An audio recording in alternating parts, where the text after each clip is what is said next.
Ibu silahkan cari harta dengan suami sekaya apapun, sulit membeli ketenangan tuh nggak ada. Ada toko yang jual ketenangan? Nggak ada. Dan mahal. Kalau nggak percaya begini Bu ya, saya berikan pilihan, tapi ibu bapak jangan pilih yang ketiga ya, terutama ibu. Ya, jangan pilih yang ketiga. Kaya tapi gelisah atau miskin tapi tenang. Ayo. Nggak ada pilihan ketiga dan nggak usah maksa.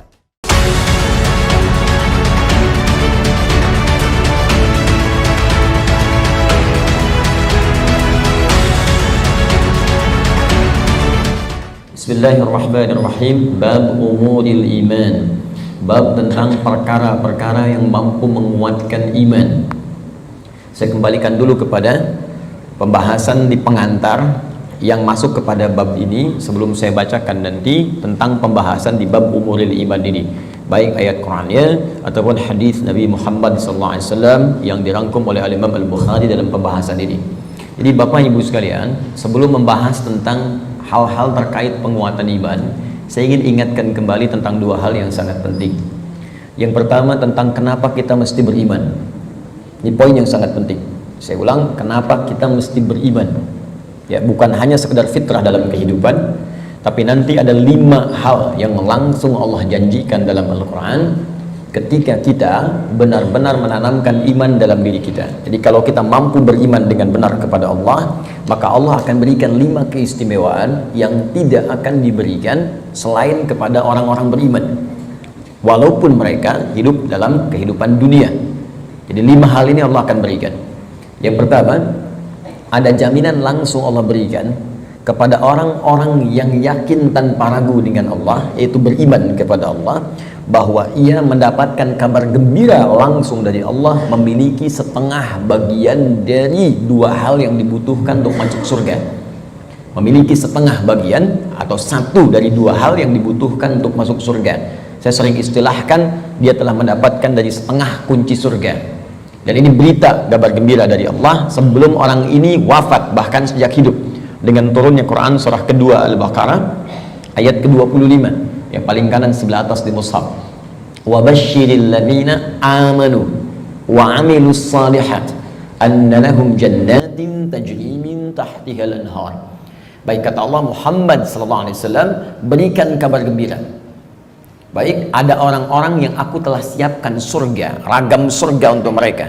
Dia ada jenis-jenis surga, ada surga Firdaus, ada surga Aden, kan? Nanti insya Allah saat kita dengan izin Allah diperkenankan masuk ke dalamnya, kita akan melihat ada di bagian mana di surga kita yang kita banggakan itu, dan yang kita impikan itu. Dia ada beberapa bagian-bagian surga yang akan diperoleh berdasarkan amalan-amalan kita. Yang biasa puasa masuk surga Ar-Rayyan, pintunya Ar-Rayyan, ya, pintunya. Yang biasa tahajud lewat pintu tahajud, biasa sedekah pintu sedekah. Nanti ada tingkat tertingginya, ada Firdaus, ada Aden, dan lain-lain sebagainya. Baik, kata Allah, aku telah siapkan aneka ragam surga ini untuk siapa? Ada yang paling menarik. Wa basyiril ladzina amanu, berikan kabar gembira ini pertama bagi para pemilik iman. Nah, ini syarat untuk masuk surga itu ada iman. Baik ya? Ada orang punya, misalnya, mohon maaf ya, sekali lagi saya ilustrasikan, dan Quran tidak akan sama dengan ilustrasi ini. Laisa kamitslihi syai'un. Tidak ada yang sama dengan Allah Subhanahu wa taala. Perhatikan kalimatnya. Misalnya begini, Anda akan datang misalnya ke istana, ya, diundang oleh presiden misalnya, atau penguasa tertentu. Maka orang ini memberi syarat. Anda boleh datang misalnya ke istana dengan catatan menggunakan pakaian yang rapi, spesifikasinya begini, pakai sepatu, jamnya jam sekian. Jelas ya? Maka ketika Anda menyalahi ketentuan itu, Anda tidak bisa masuk. Jelas? Satu itu. Yang kedua, pemilik sesuatu lebih tahu tentang ukuran dan kriteria apa, supaya kita bisa mendapatkan dari apa yang dimiliki oleh pemilik itu. Anda ingin ke istana, yang punya istana punya ketentuan. Anda nggak bisa bikin ketentuan sendiri. Jelas? Anda masuk komplek angkatan laut, maka komplek ini punya aturan yang harus diikuti. Tidak bisa Anda sendiri bikin aturan. Anda ingin ke surga, yang punya surga itu Allah. Maka Allah bikin aturan. Nggak bisa Anda bikin aturan sendiri. Kalau di rumah Anda sekarang, Anda yang punya aturan. Saya masuk ke rumah Anda, saya ikuti aturan Anda. Anda masuk ke rumah Allah, karena masjid rumah Allah, maka ikuti aturan Allah. Masuk rumah Anda, ucapkan Assalamualaikum. Masuk rumah Allah, kaki kanan masuk, ucapkan doa. Keluar kaki kiri, ucapkan doa. Ada aturannya. Sekarang kita ingin ke surga. Surga itu bukan punya kita. Surga punya Allah. Allah yang punya. maka Allah yang punya surga itu memberikan berita siapa yang bisa masuk ke situ. Kata Allah, orang yang bisa masuk ke surga adalah hamba-hambaku yang punya 2 syarat saat dia hidup di dunia. Apa syaratnya? Dan ini berita gembira. Ada orang sebelum wafat diberikan berita gembira. Kalau punya 2 hal ini, Anda berpeluang bisa memilih dari pintu mana Anda akan masuk ke surga yang Anda idamkan itu, sesuai dengan amalan-amalan yang kita kerjakan. Nah, di antara 2 ini, syarat pertamanya iman. Kata Allah, wabashshiril ladzina amanu, berikan kabar gembira pada orang yang telah punya iman. Dan kalimatnya menggunakan alladzina, disebutkan 1080 kali dalam Al-Quran. Ismun mausulun yadullu alal jam'il jam'iyah. Kata sambung, konjungsi, kadang menunjuk pada objek tanpa batas. Jadi bisa untuk orang dewasa, anak kecil, laki-laki, perempuan, tua, muda, ya, maaf, kaya, cukup, semua kalangan tanpa batas. Artinya, kata Allah, saya buka surga ini untuk siapapun. Nggak ada status dunia yang bisa memengaruhi seseorang masuk surga. Di surga tidak diukur dengan seberapa kayakah Anda. Hati-hati, kalau Anda mendapatkan tingkat kekayaan dan Anda merasa kaya dengan itu, belum bebas Anda, hati-hati, belum bebas Anda dengan persyaratan untuk mendapatkan surga. Belum tentu harta menjadi jaminan untuk masuk surga. Anda punya kedudukan tinggi, setinggi apapun, tapi kedudukan itu tidak otomatis menjamin Anda masuk surga. Karena syarat masuk surga bukan kedudukan. Kalau syarat masuk surga kedudukan, Firaun paling duluan masuk surga, Namrud lebih duluan masuk surga. Jelas? Baik, karena syarat masuk surga itu kaya, maka Qarun itu paling depan masuk surga. Tapi ingat, syarat surga kata Allah bukan kekayaan, bukan kedudukan. Dia jangan bangga dulu kalau punya kedudukan tinggi atau harta melimpah, karena itu belum jadi ukuran kebaikan di hadapan Allah Subhanahu wa taala. Kecuali nanti kedudukan atau harta itu diisi dengan iman. Iman itu yang akan menunjukkan harta dan kedudukan untuk mengerjakan amal soleh sebagai bekal ke surga. Maka golongan pertama kata Allah, saya berikan kesempatan yang luas. Baik itu tua, muda, laki, perempuan, besar, kecil, kaya, cukup, semua punya peluang ke surga. Dan itu hanya diberikan dengan 1 kata saja, alladzina. Semuanya. Tapi dari semua itu, aku hanya minta 2 syarat saja. 1, semua kalangan itu punya iman. Yakin denganku kata Allah, yakin tanpa ragu. Berbahagialah kalau sampai dengan siang hari ini kita diberikan nikmat iman oleh Allah Subhanahu wa taala. Itu kenikmatan luar biasa. Dan kita mendoakan saudara-saudari kita supaya mendapatkan bagian itu. Karena itu seringkali saya membuka ta'lim dengan berdoa, ya Allah, berikan hidayah kepada saudara-saudari kami, tetangga kami, kerabat kami, teman kami di kantor yang sampai hari ini belum beriman kepadamu, belum mengucapkan syahadat. Berikan kekuatan pada jiwanya untuk bersyahadat sebelum wafat. Alhamdulillah, Anda mungkin tetangga Anda nggak semuanya beriman. Ya, ada yang misalnya A, ada yang B, ada yang C, tahajud malam dalam sujud minta. Ya Allah, Engkau satukan kami di dunia sebagai tetangga dan pertemukan kami kembali di akhirat ya Allah. Jangan pisahkan kami. Berikan dia hidayah. Doa itu yang tidak diketahui oleh orang yang didoakan, mungkin itu yang lebih cepat menghujam pada jiwanya. Kami di taklim di Bekasi itu selalu membiasakan meminta kepada Allah. Ya, setiap malam Jumat kita minta, berusaha. Alhamdulillah, hampir setiap pekan ada yang masuk Islam. Kemarin seorang ibu dengan 3 orang anaknya masuk Islam. Begitu selesai taklim, datang lagi 1 orang lagi, diantar oleh suaminya, dia masuk Islam lagi. Masya Allah. Jadi alhamdulillah, kita tidak tahu siapa yang mendapatkan hidayah, tapi kita bisa berdoa kepada Allah untuk memohon untuk memberikan hidayah. 1. Nah, kemudian yang kedua, ya, wa amilus shalihat, iman dan amal soleh. Di syarat surga itu sesungguhnya kalau diucapkan ringan, iman, amal soleh, iman, amal soleh. Tapi kalau dikerjakan itu yang butuh perjuangan. Dan ini gambaran di Quran itu indah, ya. Ini sekaligus isyarat. Wawunya ma'iyah, Pak, Bu. Ma'iyah itu sesuatu yang bersanding, nempel. Ya. Adi wa Ahmad zahaba ila masjid, misalnya Nurul Bahri. Adi wa Ahmad, Adi dan Ahmad, zahaba, keduanya pergi ila masjid Nurul Bahri, ke masjid Nurul Bahri. Adi dan Ahmad kalau menggunakan wa artinya dempet, nggak pisah, bersamaan, wawunya ma'iyah bareng. Ya, Allah menyampaikan wa basyiril ladzina amanu wa amilus shalihat. Syarat untuk masuk surga itu duanya bersamaan, nggak bisa berdiri salah satu. Ya, 1 iman, 2 amal soleh. Nah, kalau kita baca dengan kaidah ilmu nahwu, otomatis keduanya ini akan saling terkait, berkelin dan memengaruhi. Artinya orang yang beriman pasti beramal soleh. Artinya amal soleh itu nggak mungkin muncul kecuali dari iman. Kalau amal semua beramal, ya, yang belum beriman pun bisa beramal, tapi belum tentu disebut soleh. Ingat, ya, tayyib mungkin non muslim bisa mendapatkan tayyib, ya, khair mungkin karena baik itu banyak di Quran. Ada khair, awas, ada tayyib, hati-hati, ada ma'ruf, ada ihsan, ada saleh. 5. Tayyib, kebaikan fisik, ya, kalau anda makan yang sehat, yang menyehatkan, yang dibutuhkan, itu tayyib namanya. Itu anjuran di Quran surah kedua ayat 168. Kata Allah, kalau ingin cari makan, tidak semua yang diinginkan mesti dikonsumsi. Cari yang menyehatkan untuk tubuh. Ya ayyuhan nasu kulu mimma fil ardi halalan thayyiba. Hei semua manusia, ini rumus dalam Al-Quran, universal sifatnya. Kalau anda ingin menyebar di bumi untuk cari makan, silahkan. Kalau sudah dapat dengan cara yang halal, jangan melanggar ketentuan hukum di mana kamu tinggal. Dapat dari situ, berikan yang bermanfaat untuk tubuh. Tidak semua yang diinginkan itu harus dikonsumsi. Yang dibutuhkan itu yang didapatkan. Haus berarti butuh minuman. Yang penting minum. Gak semua yang diinginkan harus kita minum.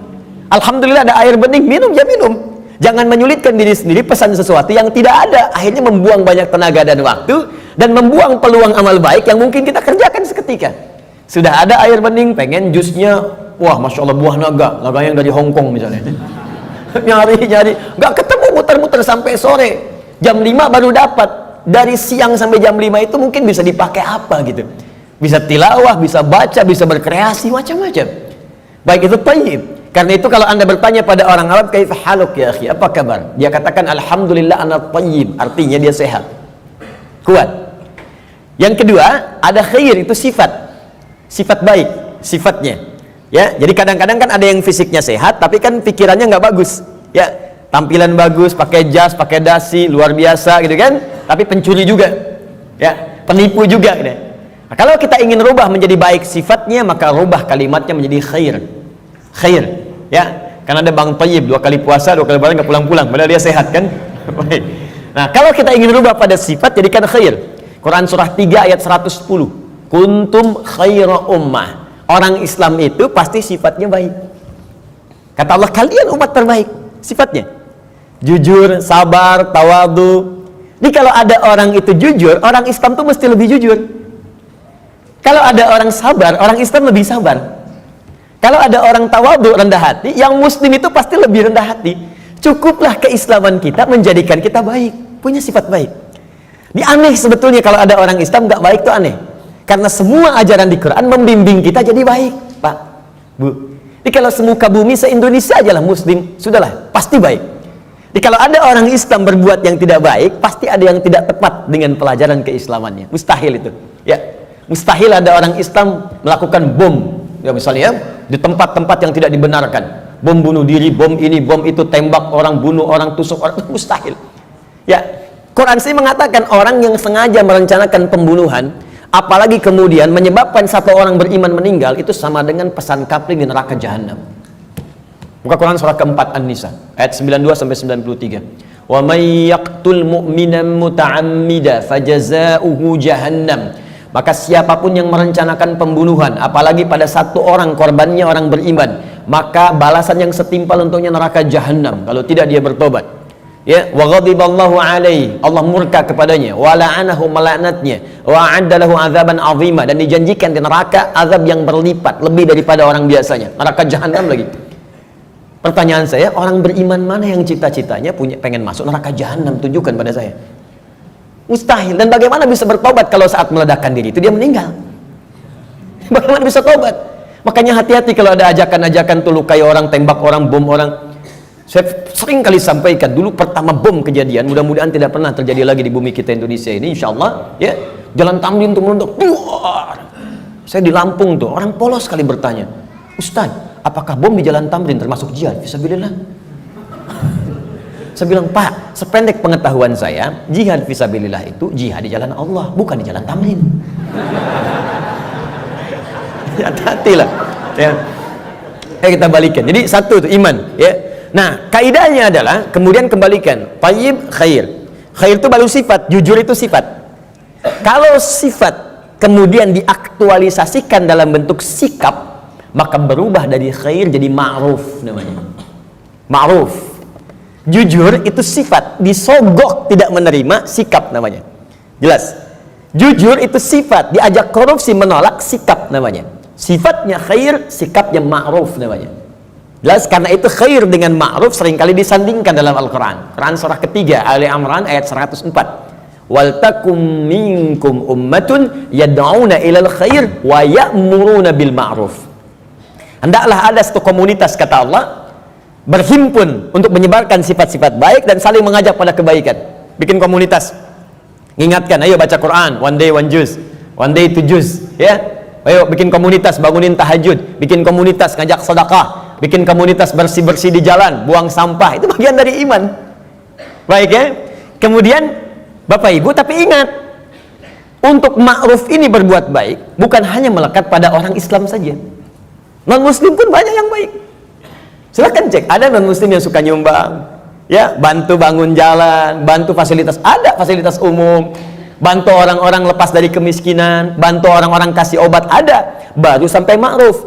Karena itu disebutkan yang keempat, awas, ada sifat kebaikan khusus yang semua kebaikan itu diniatkan hanya karena Allah. Bantu ini karena Allah, kerjakan ini karena Allah, baik juga, cuma niatnya dikerjakan karena Allah. Pahlawan kita berjuang, Pangeran Diponegoro sampai terakhir Kahar Muzakir, ya, yang kemudian diberikan gelar pahlawan. Apa niat sesungguhnya? Kalau Anda buka Riyadhus Shalihin karangan Al-Imam An-Nawawi, ada 1896 hadis di kitab Babul Ikhlas bagian pertama, maka akar pertama kali untuk meniatkan mereka berjuang, pertamanya bukan untuk mendapatkan urusan dunia, tapi litakuna kalimatullahi al-ulya. Man qatala litakuna kalimatullahi al-ulya fahuwa fi sabilillah. Niatnya khusus untuk berjihad di jalan Allah Subhanahu wa taala. Berjuang karena Allah, karena Allah, karena Allah. Bantu orang di kemiskinan karena Allah. Bukan karena pekerjaannya, tapi kebaikan itu dikerjakan karena Allah. Dan merasa diawasi oleh Allah Subhanahu wa taala. Maka yang keempat disebut ihsan namanya. Ihsan. Di hadis Muslim nomor hadis yang ke-8, an ta'budallaha ka'annaka tarah fa illam takun tarahu fa innahu yarak. Engkau mengerjakan semua aktivitas yang baik sebagai ibadah karena Allah, seakan-akan diawasi oleh Allah, merasa diawasi walaupun kau tak mampu melihatnya. Itu terjemah yang baiknya. Merasa bekerja karena Allah, makan karena Allah, minum karena Allah, berbuat baik karena Allah, ihsan namanya. Orangnya disebut muhsin. Kalau empat ini dikumpulkan, badan sehat, sifat baik, sikap mulia, dikerjakan karena Allah, thayyib, khair, ma'ruf, ihsan. Empat ini kalau digabungkan menjadi sholih namanya. Sholih. Maka setiap orang tua meminta kepada Allah supaya anaknya jadi saleh. Ibu bermohon, ya Allah, jadikan saya anak soleh. Kata bapaknya, namanya kan Hasan. Bukan Pak, sifatnya saleh. Semua orang tua, saya belum pernah dengar ada orang tua minta, ya Allah jadikan saya anak yang thayyib, khair. Tidak, saleh, sudah fitrah. Dan itu sudah dimohonkan sejak anak dalam kandungan, kata Allah, sudah fitrah. Itu ada di Quran surah ke-7 ayat 189. Falamma taghasyaha hamalat hamlan khafifa famarrat bi. Falamma athqalat da'awallaha rabbahuma la in ataitana sholiha lanakunanna minasyakirin. Ketika suami istri berhubungan sampai kemudian istrinya mengandung, kandungan ringan sampai dengan berat, tatkala kandungan semakin berat menjelang ke persalinan, kedua orang itu suami dan istri mulai berdoa kepada Allah. Fitrahnya sudah minta, ya Allah, mohon jadikan anak saya nanti saat lahir jadi anak yang saleh. Dengan itu ya Allah kami bersyukur dan akan mengganti semua sakit yang dirasakan oleh istri saya yang sedang mengandung ini. Saleh. Nah, apa yang menyebabkan seseorang soleh? Terkumpul empat ini, kata Allah, kalau iman ada dalam dirinya, maka semua pekerjaan dia akan dituntun menjadi soleh. Pekerjaan disebut amal, disatukan dengan soleh menjadi amal soleh. Di iman seseorang itu otomatis akan menuntun seseorang berbuat amal soleh. Jadi kalau ada orang punya iman gak beramal soleh, dipertanyakan bagaimana kualitas iman dalam dirinya, dipertanyakan. Karena otomatis Pak, Bu, kalau ada iman, kata Allah, itu otomatis membimbing dia, mengantarkan pada amal soleh. Makanya orang punya iman itu sering diingatkan ketika akan berbuat amal yang salah. Gak percaya silahkan Pak, keluar dari sini, coba Bapak iseng-iseng pakai sendal orang lain. Ya, jangan diteruskan, iseng aja, misalnya kan, injak gitu kan. Itu pasti hatinya akan berkata, itu bukan punya kamu. Itu imannya mengingatkan. Kalau iman semakin tinggi, Anda keluar dari masjid aja, kaki kanan keluar, ditarik lagi tuh. Anda akan tarik, karena yang keluar itu kiri, masuk kanan. Ke toilet, masuk kiri, keluar kanan. Tuh. Ya, itu semakin tinggi iman, maka iman itu akan mendorong Anda berbuat amal saleh dari ujung kepala sampai ujung kaki. Makanya saya sering katakan, di dalam Al-Quran, jika kita sudah punya iman, maka semua fungsi tubuh kita akan disebutkan imannya dulu sebelum menyebutkan fungsinya. Mata untuk melihat, sebelum melihat imannya dulu. Turun Quran surah 24 ayat 30 untuk laki-laki, 31 untuk perempuan. Qul lil mu'minina yaghuddu min absarihim. Untuk perempuan, wa qul lil mu'minati yaghuddna min absarihinna. Katakan pada pria-pria yang sudah punya iman, imannya dulu. Dan katakan pada perempuan-perempuan yang sudah punya iman, matanya hanya boleh dipakai melihat yang baik-baik saja. Kalau yang dilihat tak baik, maka imannya akan membimbing mata untuk memalingkan ke arah yang lebih baik. Memalingkan pandangan ke arah yang lebih baik disebut dengan ghaddul basar namanya. Anda menatap begini, Masya Allah, tapi yang ditatap istri orang. Maka iman berkata jangan teruskan, palingkan. Ya, proyek yang tidak baik gak akan dilihat. Ya, barang yang bukan milik Anda nggak akan dilihat, palingkan. Gambar-gambar yang tak seronok, palingkan. Jelas ya? Nah, itu iman. Silahkan cek semua fungsi tubuh kita. Itu umumnya sebelum disebutkan imannya dulu. Lisan, Quran surah 49 ayat 11. Itu sebelum disebutkan fungsi lisan, iman dulu. Ya ayyuhalladzina amanu la yaskhar qaumin qaum. Ayat 12-nya, ya ayyuhalladzina amanu la yaghtab ba'dukum ba'dha. Pokoknya setiap tubuh ini mau bergerak, iman dulu. Ingin memberikan isyarat agar iman itu memiliki fungsinya untuk mengerjakan amal soleh. Kenapa diminta beramal soleh? Supaya masuk surga, itu Pak. Dan supaya kita nggak capek, diberikan setengahnya oleh Allah, tinggal setengah lagi.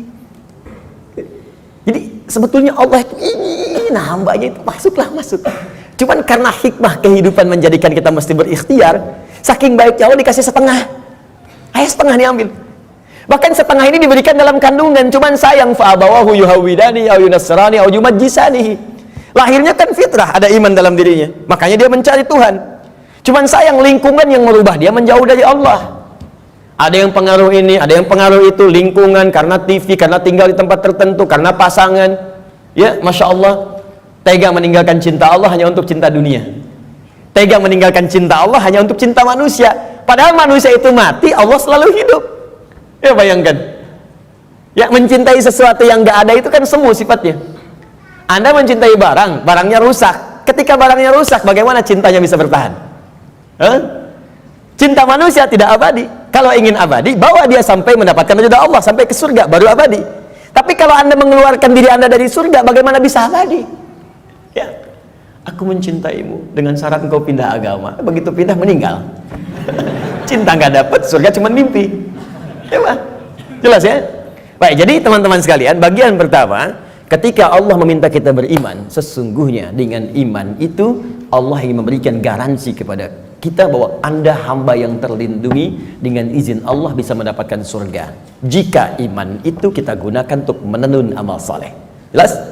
Kalau amal saja tidak ada iman, maka tidak menjadi saleh. Maka orang yang belum beriman beramal baik, amalnya tidak disebut amal saleh, amal saja, amal khair. Gak pernah disebut saleh dalam istilah Al-Quran. Jelas ya?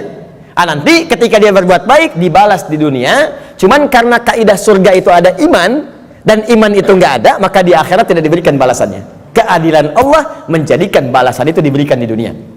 Karena investasi amalan itu bukan untuk akhirat, dunia. Karena niatnya dunia, dikasih dunia. Kalau untuk akhirat, diberikan juga akhirat bagiannya. Turunlah Quran surah ke-25 ayat 23. Nanti kalau ada non muslim bertanya, di mana keadilan Allah Tuhanmu itu? Jadi kalau ada orang nggak beriman berbuat baik nggak masuk surga, tapi ada orang beriman salah juga berpeluang masuk surga. Maka jawab kepada beliau, ya, kaidah surga itu kaidahnya syarat iman yang pertama kali, ya, bukan syarat dunia. Maka ingin masuk surga ada persyaratan. Anda masuk kampus ada persyaratan, masuk surga pun ada persyaratan. Anda lulus di satu hal tapi nggak lulus di yang lainnya, nggak bisa masuk kampus. Anda lulus satu hal nggak lulus yang lainnya, ya sulit masuk surga. Karena syarat surga beda dengan kampus. Syarat surga yang pertama itu adalah iman. Tapi saking adilnya Allah, kebaikan dia di dunia dibalas oleh Allah dengan cepat saat dia hidup di dunia. Maka turun ayat, wa qadimna ila ma'amilu min amalin faja'alnahu haba'an manthura. Jika ada orang belum beriman berbuat baik, kata Allah, saya akan cepat balas kebaikannya saat di dunia. Cuman karena amalan itu bukan amalan surga, maka saat ke akhirat nanti itu hanya akan jadi debu yang berterbangan yang hanya dia tatap saja. Jelas sampai sini?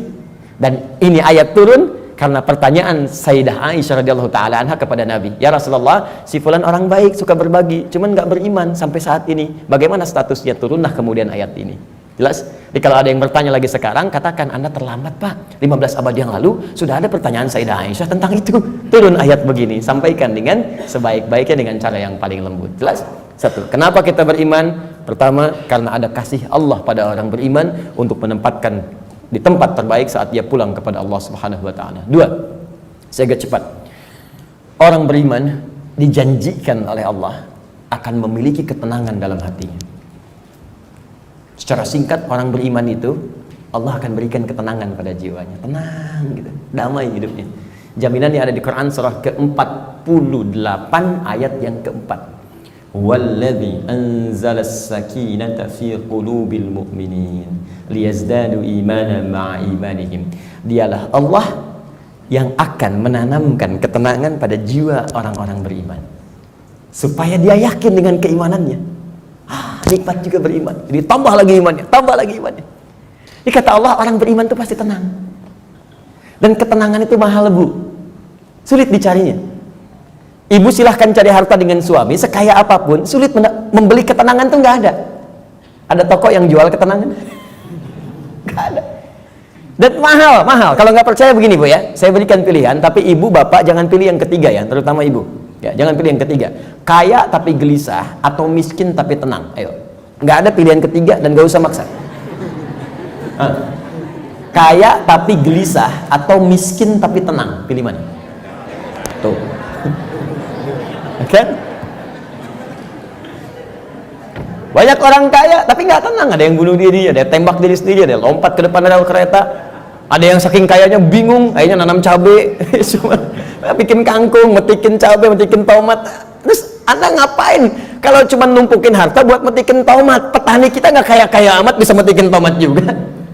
Coba lihat, Anda bayangkan. Jadi tidak selalu Bapak Ibu sekalian kekayaan itu bisa berkonotasi seimbang, equal misalnya dengan ketenangan, belum tentu.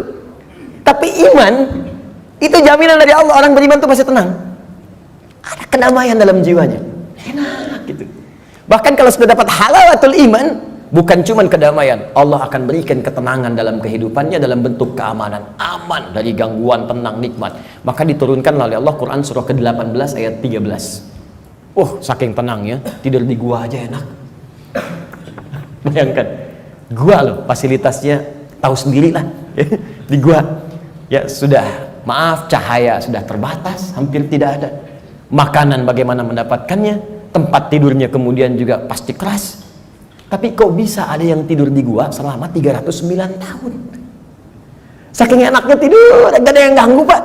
Bu, nikmat. Ya, yang memberikan nikmatnya Allah, miring kanan kiri, matahari diatur oleh Allah, terbit di sini, terbenam di sini, selalu tersinari di dalamnya. Sehat-sehat aja, bangun 309 tahun, Anda bayangkan? Ya, ada orang sekaya-kayanya baru 3 menit udah bangun lagi, pling, telepon muncul. Di pejabat memang bagus, kedudukan tinggi, tapi setiap 3 detik kerja ini, kerja itu. Baru tidur sebentar, bangun lagi, Pak ada kejadian begini, bangun. Ini 309 tahun tidur cuman di gua. Fasilitas hampir nggak ada, tapi jaminan itu ada. Maka di ayat 13 di surat Al-Kahf, surat gua, ya, nahnu naqussu 'alaika naba'ahum bil haqq innahum fityatun, belum selesai, amanu bi rabbihim wazidnahum huda. Kata Allah, kami akan kisahkan pada Anda tentang kisah yang sebenar-benarnya, tanpa dikurangi, tanpa ditambahkan, sebenarnya hak. Jadi ada sidqun, ada hak. Kalau sidqun, mayahtamilu sidqa wal kadzib, kadang benar, kadang tidak. Tapi kalau hak pasti benar, gak bisa ditolak. Matahari terbit di timur, terbenam di barat, hak. Karena itu semua yang hak sumbernya hanya kepada Allah. Al-haqqu mir rabbika fala takunanna minal mumtarin. Al-Baqarah 149. Al-haq. Nah, sekarang kembalikan. Kata Allah, kami akan kisahkan pada Anda kisah yang sebenar-benarnya. Ya, tanpa kamuflase, tanpa rekayasa. Innahum fityatun, kisah tentang para pemuda yang berlindung di gua. Diberikan oleh Allah keamanan, dikejar-kejar. Bukan sekedar dipersekusi, bukan sekedar diintimidasi. Ya, maaf, bisa dieksekusi. Berlindungnya di gua. Tapi nikmat sekali di gua itu. Bisa tidur enak, nyaman, makan juga kenyang, langsung diisikan di perutnya. Tidur bolak-balik, gak ada yang ganggu. 309 tahun Anda bayangkan. Salatu mi'atin wazdada tis'a, 309 tahun. Siapa mereka? Innahum fityatun, sungguh mereka itu para pemuda, tapi bukan pemuda biasa. Ada sesuatu yang melekat pada dirinya. Amanu, yang sangat beriman kepada Allah. Pesan ayat ini, ya, kata para pakar Al-Quran, sesungguhnya ingin memberikan pesan pada generasi mendatang. Jadi ada kaidah di tafsir itu begini, kalau nggak disebutkan siapa orangnya, kapan kejadiannya, maka pesan yang berlaku di ayat itu akan berulang kemudian di masa-masa yang akan datang dengan konteks yang berbeda. Anda sekalipun tinggal di rumah yang sempit, terbatas sifatnya, keadaannya tidak seperti yang lain-lain. RS7, ruangan sangat sempit sekali sehingga selonjoran saja susah, gitu kan? Susah. Ya. Tapi kalau ada iman dalam jiwa kita, itu bisa nikmat saja. Dibandingkan tinggal di tempat yang mewah, luas, tapi iman nggak ada, kegelisahan itu muncul. Jadi orang beriman itu nggak akan disekat oleh dunia. Tinggal di kontrakan, nikmat. Di rumah yang luas, nikmat. Jadi kaya, nikmat. Cukup hidup juga nikmat. Nikmat aja. Ya, pokoknya beriman itu indah, nikmat itu. Jadi kalau kita beriman sampai saat ini dan tidak menikmati kehidupan kita, dipertanyakan ada apa yang salah dengan iman kita? Kata Allah, beriman itu nikmat, tenang hati. Jadi kok rumah mewah, mobil banyak, gitu kan? Ya lihat mendung aja sedikit udah bikin status. Mendung ya, kayak suasana hatiku. Apa yang mau dicari? Ya, coba lihat. Sekali-kali saya tuh jarang berinteraksi dengan media sosial. Cuman kalau udah lihat, saya lihat nih, ada teman-teman official lihat, misalnya, saya suka kadang-kadang suka nggak betah ngelihat ini. Ini orang kenapa hidupnya? Dikit-dikit ngeluh gitu kan? Apa? Maunya apa? Ya, belum musim hujan minta hujan, dikasih hujan minta jangan hujan. Maunya apa gitu? Ya, kenapa kita nikmati aja? Iman itu indah, iman, wah masya Allah. Kasih hujan, alhamdulillah, banjir pakai berenang. Jadi solusi. Jadi itu teman-teman sekalian ya. Selanjutnya ada jaminan Allah yang selanjutnya ya, orang beriman pasti bahagia kata Allah dan cenderung sukses. Tidak cukup dengan amin, nanti kita belajar dulu. Turun Quran surah ke-23 ayat 1. Qad aflahal mu'minun. Qad aflahal mu'minun. Orang beriman itu dijamin oleh Allah. Saya artikan dijamin karena kalimatnya menggunakan qad, harfu tahqiq, huruf jaminan. Qad, harfu tahqiq, huruf jaminan. Qad aflahal mu'minun. Orang beriman pasti menggenggam kebahagiaan dan kesuksesan. Aflah itu dari kata falah. Kalau di bahasa Inggris, di kamus bahasa Inggris itu diartikan success and happiness. Sukses dan bahagia. Ya, digenggam.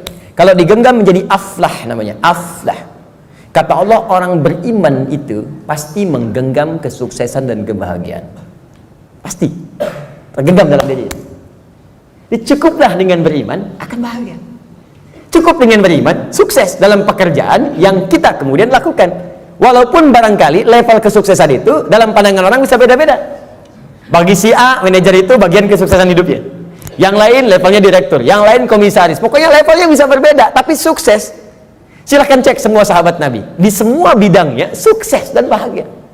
Ali bin Abi Thalib dengan pengajar, cita-citanya menjadi pengajar dan menikmati itu, walaupun kekayaan secara kekayaannya, ya sifat materinya mungkin terbatas, tapi beliau merasakan kebahagiaan dan merasakan kesuksesan dengan itu. Abdurrahman bin Auf kaya luar biasa, sampai kapaknya terbuat dari emas. Abdurrahman bin Auf dan menikmati itu dan bahagia juga, bahkan terjamin surga. Ada di lisan Nabi. Utsman demikian, Abu Bakar demikian. Anda bayangkan, dari yang pengusaha, diplomat, birokrat, pengajar, dosen, ada semua, perawat, ada semua levelnya. Dan bahagia beriman, padahal sebelumnya jahiliyah. Bayangkan, perusak, kriminal, macam-macam. Tiba-tiba turun iman, diambil iman itu dengan bimbingan Al-Quran dan petunjuk Nabi lewat sunnahnya, dipraktekkan itu dan bahagia hidupnya. Coba cek. Ini sebetulnya yang bahagia itu ungkapannya sederhana. Bahagia itu sederhana ketika iman tertanam dalam jiwa. Kalau dunia relatif, bahagia itu sederhana, cukup dengan secangkir kopi. Bagi tukang kopi, tukang teh tidak, ya kan? Bagi yang minum teh, yang minum kopi tidak. Nah, jadi teman-teman sekalian, iman. Nah, sekarang maksud saya begini, kita ingin evaluasi, kalau sampai siang hari ini, iman yang sudah Allah tanamkan di jiwa kita, belum sampai melahirkan hal-hal tadi, maaf ya, kalau bicara surga belakangan, karena itu hak prerogatif Allah Subhanahu wa Ta'ala, kita hanya berikhtiar. Apakah iman itu sudah membuat diri kita tenang? Sudah membuat kita bahagia? Apakah iman itu sudah membimbing kita sukses dalam hidup? Dan puncaknya, apakah iman itu sudah membimbing kita beramal soleh? Jangan-jangan beriman masih salah, padahal namanya soleh, kan? Jangan-jangan beriman tapi mesti berbuat maksiat, mata bermaksiat, telinga bermaksiat, lisan bermaksiat. Ada apa yang salah? Apa yang keliru? Maka Al-Imam Al-Bukhari mengumpulkan hadis-hadis Nabi untuk mendapatkan petunjuk dari hadis-hadis itu, bagaimana mengerjakan amalan-amalan yang bisa menguatkan iman sehingga iman kita membimbing kita untuk beramal soleh. Maka muncullah bab ini, bab umuril iman.